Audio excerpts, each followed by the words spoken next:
All right, so you have this story, and we don't want to give them too much of the story because we want them to get the book. But what can you share that like one of the impactful stories of the book? Right. So honestly, I talk about mindset in this book because that honestly is something that really helped me, I feel like, as a teenager to grow. I learned right here, Pastor Menard always talks about attitude determines approach, and approach determines success or failure. Amen. So I talk about that, and I really break it down, like how you have to make sure that everything starts in your mind. Positive self-talk, especially in today's, day and age where teenagers have access to so much information.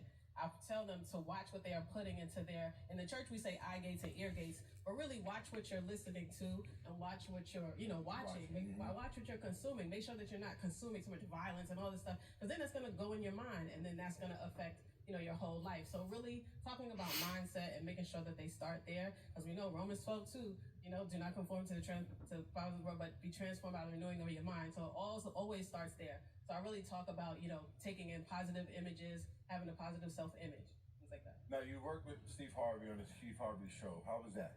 Yes, it was awesome. I got to work with Steve Harvey for 6.5 years. And that's really how I got, my start in the film industry. I'm a filmmaker now. I made a film about me and my dad's story.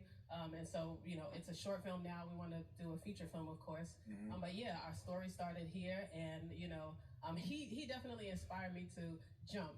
That's the biggest thing, jump, and then the parachute will open, for you. So, big shout out to him. He still follows me on Instagram. So, we're not working together anymore, but, he still follows me. So, big shout out to him. All right, so give me a piece of the story that you tell about yourself in the book that is going to make me want to buy your book. Okay. I would say, in addition to the mindset, a piece of the story that is going to make you want to buy the book is really that consistency.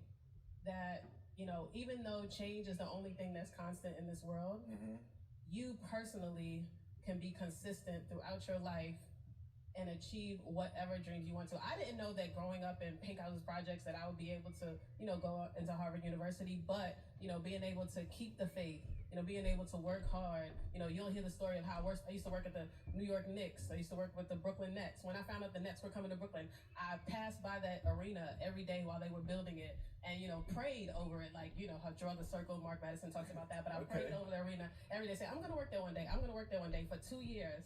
And I stayed in touch with somebody that was there. I went to games. I spoke to the president, like just going into games and things like that while they were in Jersey, coming from Brooklyn to Jersey, just being consistent. And then, that the summer before they opened, somebody called me and said, we had to bridge the community of Brooklyn to the arena, and you were the first person to come to mind when I knew I had to hire a manager. So, you'll hear the whole backstory, how I got to Steve Harvey, how he kept me on, even after the show was canceled. They made sure that they kept me on the team to work on his education programs, because I got my master's in education from Harvard. So, That's it. That's enough. Not too much. Yeah, not too much. Yeah. Church. Right. And so what would you tell your younger self? Because you're very successful, and and I know a lot of your story, and so I know it's difficult to really answer that, but I know you got an answer. Yes, absolutely.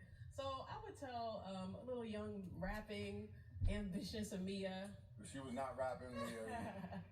A young MC Faithful. That don't forget to have fun. It's not all about work. And make sure that you believe, like really believe that anything is possible, and don't be afraid of failure. I think that was the big thing. Like, don't be afraid to fail, because you'll learn. You're just gonna learn the lesson. So please do whatever you want to do. Take that risk.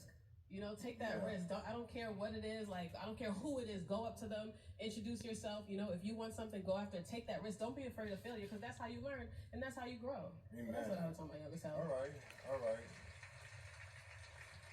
If they want to follow you, where can they get? So they can follow me. I have YouTube. I have a website, miahalltv.com. You can get all my content there, and I'm on social media at miahalltv everywhere. All right, and you're going to be in the lobby after service, signing and selling books? Yep, selling books. All right, excellent. You get your copy there. It's a great gift for for anybody for the holiday season, if you have a young girl in your life, or if you want to hear the story of young girls and reach teenage girls more easily. Amen. You got a pen? I was gonna have you sign it and look for a young girl to give it to. It's signed though. Did you All of sign them are it? pre-signed. Yep. I got you. All right, let's look for, who's a young, I say young, see? No, I need in the building, one that made it in the building. We gotta honor those that made it. All right, there she goes. They giving her attention. Me, you want to, all right, yeah, good. Is this yours or mine? Why is this yellow? This is good, good? And this one? This is good? Can we get that one too? All right, so give this one to that young lady, and then the other young lady that had the mask on. Come on, give it up for Mia Hall.